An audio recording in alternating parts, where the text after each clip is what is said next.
আজকে সকালবেলা বিছানা ছেড়ে না উঠতেই হঠাৎ করেই আমার ফোনে একটা কল আসলো। আর সেই কলটা ছিল আমার মায়ের। কলটা রিসিভ করার পরে একটা দুঃসংবাদ পেলাম।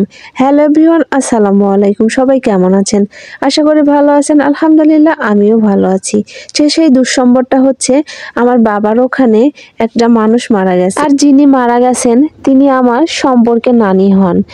তো সেই জন্য খবরটা পেয়ে খুব খারাপই লাগলো।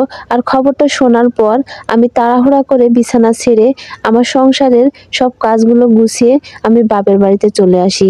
আর আসার পর আমরা সবাই মিলে আমার নানিকে দেখতে যাই। তো দেখে আসার পরে এদিকে আমার বাবা বাজার থেকে কিছু মাছ নিয়ে আসছে। এই মাছগুলো আমি কাটাকাটি করি। তো মাছগুলো কাটাকাটি ধোয়াধুয়ি করার পর এই যে দেখেন এক বস্তা পান। এই পানগুলো আমার বাবা কিন্তু তার পান বাগান থেকে ছিঁড়ে আনছে। আর এখন কিন্তু একবারে দুপুরবেলা, আর আজকেও কিন্তু প্রচণ্ড রোদের তাপ। তারপরে ভাবছি মাছগুলো যখন কুটা হয়ে গেছে তখন এই মাছগুলো আমি রেঁধে ফেলি, যেহেতু টাটকা মাছ, আর টাটকা মাছের কিন্তু স্বাদই আলাদা।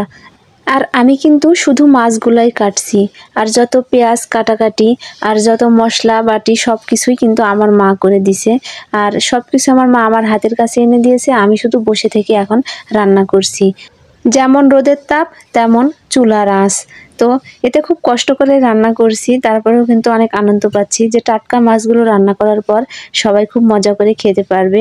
আর এই যে দেখছেন খাঁটি সরিষার তেল, আর এই খাঁটি সরিষার তেল দিয়ে কিন্তু আমি রান্নাগুলো করছি।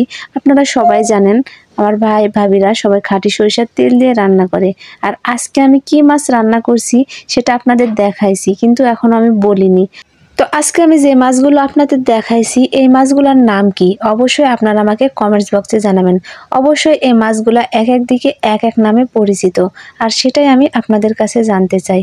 আর একটা কথা আপনাদের সাথে শেয়ার করছি, আমার নতুন একটা পেজ আছে, পেজের নাম হচ্ছে তাসনিম ফ্যামিলি ব্লগস। আর আমার এই নতুন পেজে আপনারা সবাই আমার পরিবারের এবং আমার মেয়ের নতুন নতুন ভিডিও পাবেন। তো অবশ্যই আমার পেজের নামটি আমি ক্যাপশানে মেনশন দিয়ে রাখবো, আপনারা সবাই গিয়ে পেজটা ঘুরে আসবেন। আর যদি ভালো লাগে তাহলে একটা করে ফলো দিয়ে আসবেন। আর আজকের এই মাছটা আমি শুধু পেঁয়াজ দিয়ে কিন্তু রান্না করব। এই গরমে যেহেতু মুখের রুচি সবারই নাই, আর অল্প একটু তরকারি হলেই হয়ে যাচ্ছে, তো মাছগুলো আমি শুধু পেঁয়াজ দিয়ে রান্না করব, যেহেতু টাটকা মাছ। আর আপনাদের সাথে গল্প করতে করতে কিন্তু আমার এদিকে রান্না প্রায় শেষের দিকেই, রান্নাটা শেষ হয়ে গেছে। এই যে দেখছেন আমি যে রান্নাটা করেছি সেটা, আর এটা আমার ভাবি রান্না করে রাখছিল বরবটি ভাজি। আর এই যে দেখছেন ভাত। আর এদিকে আমার বাবা পান বাগান থেকে পান ছিঁড়ে আনছে, সেই পানগুলো গোছাতে একটু আমি তাদের সাহায্য করে দিলাম। আসলে একটা কথা কি জানেন আপনারা, পানের এলাকারই মেয়ে আমি, আর পানের এলাকারই বউ। তো সেই জন্য পান দেখলে বসে থাকতে পারি না, পান গোছাতে লেগে পড়ে যাই। আর এই যে দেখেন আমি, আমার বাবা এবং আমার মা তিনজনে মিলে পান গোছাচ্ছি। তো আজকের ভিডিওটা আমার এ পর্যন্তই। আল্লাহ হাফেজ।